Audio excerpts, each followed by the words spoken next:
We are waking up to a massive development that is sending shockwaves through the entire political establishment of Nigeria. And if you have been following the anti-corruption war in this country, you know that there are big fish and then there are the whales. Today we are talking about a whale. The Economic and Financial Crimes Commission, EFCC, has officially detained the former Attorney-General of the Federation and Minister of Justice, Abubakar Malami, SAN. But this is not just about the usual embezzlement or mismanagement of funds that we hear about every day. No, this time the headline is terrifying. The EFCC is holding the nation's former chief law officer over allegations of terrorism financing. Just let that sink in for a second. The man who was responsible for prosecuting terrorists in Nigeria for 8 years is now sitting in a detention cell accused of financing the very people he was supposed to be fighting. We are broadcasting this special update today, Wednesday, December 10, 2025, following a dramatic Tuesday night where Malami was unable to meet his bail conditions and was kept in custody as of 10 p.m. The allegations listed against him are so heavy that they could sink an entire administration's legacy. We are talking about a sudden, unexplained wealth of 10 billion naira invested in Kebbi State. We are talking about the disappearance or mismanagement of the famous Abacha loot, specifically $322 million recovered from Switzerland and another $22 million from the island of Jersey in the UK.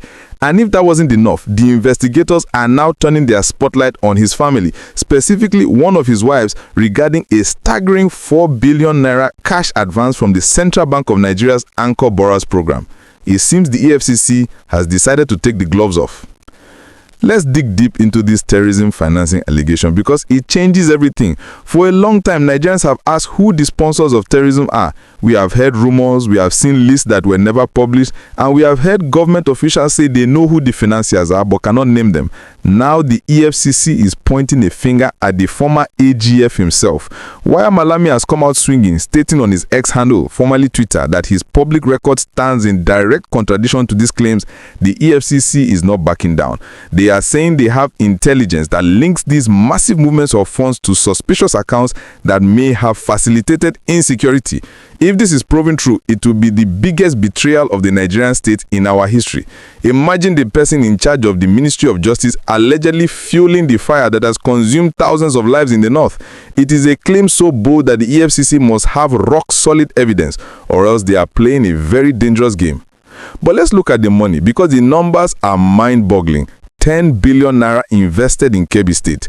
Now you have to understand the context of Kebbi State in 2025. Reports just from yesterday revealed that the Kebbi State government had to borrow 10 billion naira just to secure hard seats for pilgrims because the state is broke. Activists are screaming that schools are dilapidated, health centers have no drugs, and children are sitting on bare floors. Yet in this same state, one individual, a former public servant, allegedly has personal investment worth that exact amount, 10 billion naira. Where did this money come from? Malami was a lawyer before he became a minister, yes, but does a lawyer's practice generate 10 billion naira in disposable capital for investments in such a short time? This sudden wealth, as the EFCC calls it, is the red flag that triggered this detention. The investigators want to know the source. Is it from the legal fees? Is it from the Abacha loot? Or is it, as the DACA allegation suggests, proceeds from a terrorism industry? This brings us to the Abacha loot. This money has been the ghost haunting Nigeria for decades. Every time we hear Abacha loot recovered, we clap and then we never hear about it again. The EFCC is now asking Malami to account for the $322 million from Switzerland and the $22 million from the island of Jersey in the UK. And if that wasn't enough, the investigators are now turning their spotlight on his family, specifically one of his wives, regarding a staggering 4 billion naira cash advance from the Central Bank of Nigeria's Anchor Borrowers Program. It seems the EFCC has decided to take the gloves off. Let's dig deep into this terrorism financing aspect because it changes everything. For a long time, we heard that the government knew the sponsors. We saw the UAE convict 6 Nigerians for funding Boko Haram, yet Nigeria did nothing to their local collaborators. Was this inaction because the people protecting the sponsors were in the highest offices? If Malami is indicted, it answers the question of why the war against insurgency took 15 years, as Obasanjo recently said. It would mean that the sabotage was coming from the Ministry of Justice itself. It would mean that every time a file on a terror sponsor was brought to his desk, it might have been suppressed. This is speculative, of course, course, until proven in court. But the mere fact that the EFCC is detaining him on this ground opens a Pandora's box that could consume the entire political class of the last administration. What is happening in Kebbi State right now is also part of this story. The people of Kebbi State are watching. They see the poverty, they see the lack of development, and now they hear that their son, who wants to be governor, is sitting on 10 billion naira and is being questioned about their security. This could end his political career before it restarts.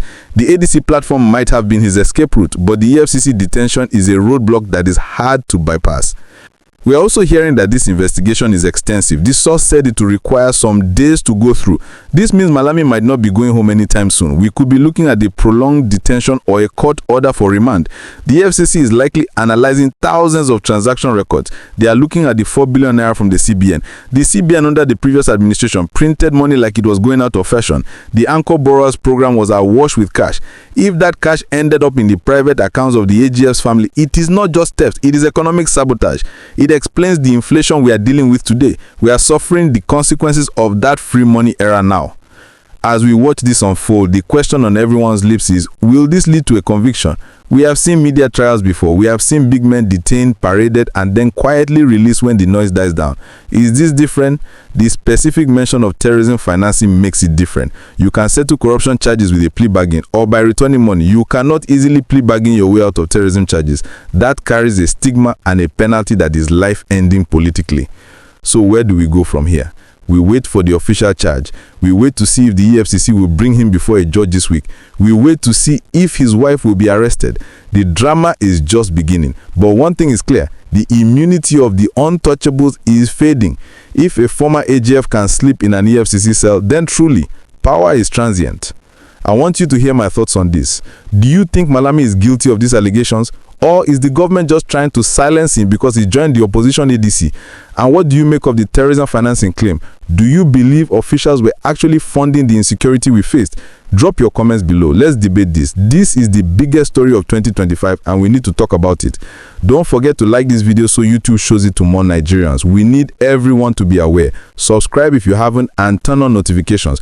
I will see you in the next update as we track the billions and the truth.